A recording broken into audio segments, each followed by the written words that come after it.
Hi, I'm David Miller, and this is the fifth in a series of 9 mini-lectures on Jane Austen's Pride and Prejudice. Today we're going to take a closer look at a couple of seemingly simple words, character and truth. Here's your outline. You may be wondering what it means for Elizabeth to read Darcy and not just his letter. Remember why he tells her he has to write the letter and she has to read it? My character required it to be written and read, he explains. But what does he mean by that? In the first place, he means that Wickham's false assertions, believed and repeated by Elizabeth, have slandered him. Darcy is the kind of man who cares deeply about his honor and reputation, so this is exactly where Wickham attacks him. The Oxford English Dictionary is very useful in pinning down the shades of meaning in ordinary words that are not archaic, but that were used differently 200 years ago. Words like candor, complacency, condescend, and in the examples I'll discuss today, character and truth. The definition that explains Darcy's use of the word character is number 13A in the dictionary. The estimate formed of a person's qualities, reputation. Darcy is writing to Elizabeth to defend his reputation for dealing honorably with others. But behind that definition is another, the sum of moral and mental qualities which distinguish an individual. This is perhaps the definition most familiar to us today. We think of a person's character as the set of moral and psychological traits that they display consistently in varying situations. Character as reputation is a representation, true or false, of character in this more basic sense. Darcy's letter is written to correct the false estimate Elizabeth has formed of his qualities. In making this correction, Darcy relies on other meanings of the word character, which refers to a letter of the alphabet, or to the set of letters that make up a given alphabet, and also to the style of writing peculiar to any individual. It's only by reading his letters and his handwriting that Elizabeth comes to know Darcy's moral qualities. You remember early in the novel when Mr. Bennet reads a letter from Mr. Collins aloud to the family, telling them that they may judge the writer's character from his style of expression?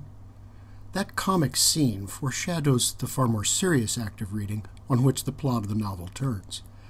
Elizabeth finds Darcy's style pompous and arrogant, whether he's stalking around a ballroom or putting words together in sentences. But as she reads his written characters, in order to decode his moral character, her ideas begin to change. We'll come back to character, but for now let me turn to another even more ordinary word, truth. Remember when Lizzie first tells Jane the terrible things Wickham has related to her about Mr. Darcy, and Jane is reluctant to believe them? One does not know what to think, she frets, but Elizabeth, so sure of herself, replies, I beg your pardon, one knows exactly what to think. She believes Wickham. Why? She gives more than one reason, but among them she declares there was truth in his looks. Now what exactly does that mean? Here again the OED can help, for the word truth, it tells us, doesn't only mean conforming to the facts. It also refers to the disposition to speak or act truly or without deceit, truthfulness, veracity, sincerity, formerly, sometimes in wider sense, honesty, uprightness, righteousness, virtue, integrity. That's a mouthful. In saying there was truth in his looks, Elizabeth is saying Wickham looked as if he possessed such a disposition. If you think back now on her earlier declaration that a young man ought to be handsome because his character is thereby complete, the irony is unmistakable. Reading this later exchange, you might wonder what honesty looks like. At one point in the conversation Elizabeth is relating to Jane, Wickham tells her that he will never publicly expose Darcy because he honors the memory of Darcy's father. Elizabeth, the narrator tells us, honored him for such feelings and thought him handsomer than ever as he expressed them. I believe it's no accident that the particular sentiment of honoring the father excites Lizzie's admiration. After all, she is her own father's favorite, as we've seen. But the most interesting thing about this moment is the way the appeal of the sentiment Wickham is expressing combines with the appeal of his good looks to make him seem even handsomer. This is a purely subjective impression, rendered with great subtlety by the narrator, who is showing us in the moment exactly how an illusion about another person takes shape. In the late 17th century, the philosopher John Locke analyzed the human mind's tendency, as he put it, to take that for the perception of our sensation, which is an idea formed by our judgment. This is exactly what Lizzie is doing. She has formed an idea in her judgment and thinks that her eyes are beholding it. A little farther on in the same conversation, Lizzie expresses her outrage at the way Darcy has treated Wickham, and the narrator tells us she could have added, "A young man, too, like you, whose very countenance may vouch for your being amiable." How does someone's countenance vouch for his being amiable? The word is carefully chosen. The OED reminds us that although the first meaning of amiable may be friendly, amicable, kind, a second meaning, no longer current today, lurks in the immediate background when Elizabeth says this about Wickham. Worthy to be loved, lovable, lovely.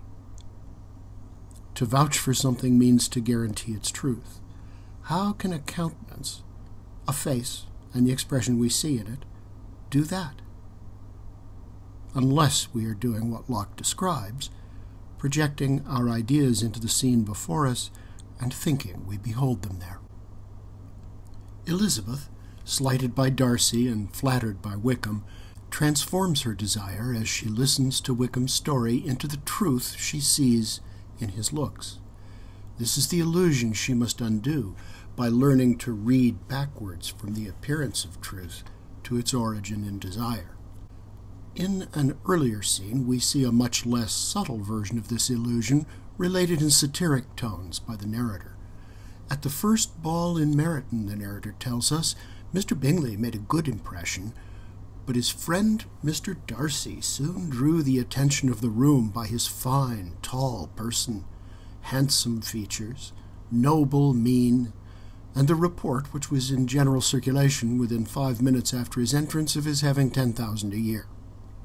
The word mean in this passage is another careful choice. Like countenance, it refers to the face, but not merely to its shape. Both words refer to the way a person bears himself, his air and attitude, his manner.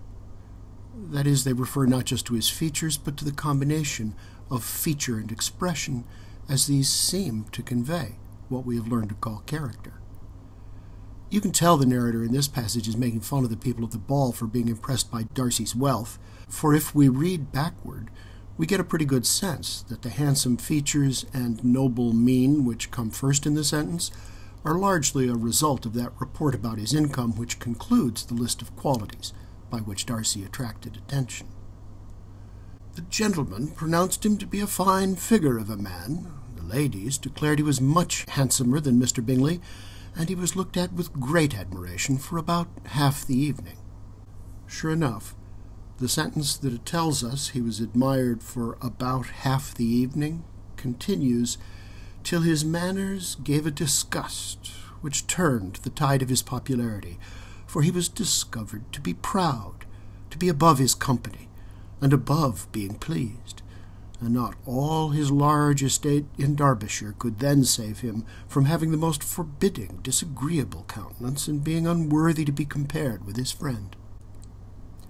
Read this passage backward, and you will recognize that Darcy probably looks about the same at the end of the evening as he did at the beginning. What changes is the way others perceive him, based on their own desires for his wealth and status, and their own vanity offended when he ignores them. This reversal in the impression of Mr. Darcy is the one Lizzie will have to reverse a second time when she learns to read his character accurately. When she does, she will return to everyone's first impression of Mr. Darcy with a deepened and hard-earned sense of its validity. Next time, we'll talk about Darcy's style and about the symbolism of distance in the novel.